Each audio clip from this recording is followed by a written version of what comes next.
আসসালামু আলাইকুম ওরহমতুল্লাহি ওবরকাতুহু।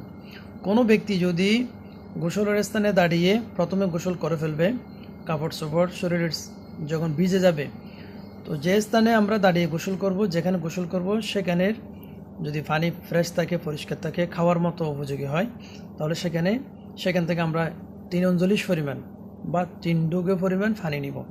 পানি নিয়ে সেখানে বিসমিল্লাহির রহমানির রহিম আল গনিয়ু আল মুগনিয়ু জাল্লা জালালু, এভাবে একবার পরে একটি ফুক হবে পানিতে। আবার বিসমিল্লাহির রহমানির রহিম বলে আল গনিয়ু আল মুগনিয়ু জাল্লা জালালু, এভাবে 3বার 5বার 7বার পরে ওই পানিতে ফুক দিয়ে পানিগুলো যদি খাওয়া হয় দাঁড়িয়ে, তাহলে তার কোনো দিন শরীরের জোয়ানি শক্তি সেটা কখনো কমতে হবে না। যে সমস্ত জোয়ানি শক্তির জন্য আমরা ট্যাবলেট, সিরাপ, বিভিন্ন ধরনের মেডিসিন ব্যবহার করে থাকি, পাশাপাশি যদি আমরা আমল করে থাকি, তাহলে আমাদের কখনো শরীরে দুর্বলতা হবে না। শরীরের যেটা সুস্থতা দুর্বলতা হয়ে যায়, ওটা রিমুভ হয়ে যাবে এবং নতুন করে জোয়ানি শক্তি ফিরে আসবে, শরীরের সুস্থতা বোঝা যাবে, দেখা যাবে। তো আমরা যদি গোসল করার সময় এই আমলটা করতে পারি, তাহলে আমরা ইনশাল্লাহ অবশ্যই কামিয়াব হতে পারবো।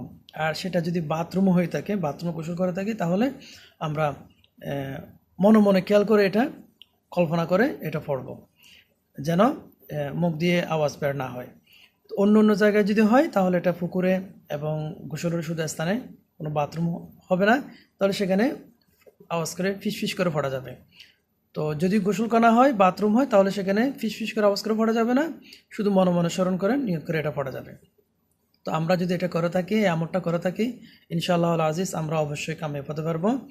তাহলে ডাক্তারিভাবে যেটা পরামর্শ অনুযায়ী, যেটা আমরা জোয়ানি শক্তির জন্য, বিভিন্ন শরীর সুস্থ থাকার জন্য যে সমস্ত ট্যাবলেট সেবন করে থাকি, ইনশাআল্লাহ সেই পাশাপাশি যদি আমলটা আমাদের চলে, আমরা করতে পারি, তাহলে আমরা শাফা অর্জন করতে পারবো এবং কামিয়াব হতে পারবো।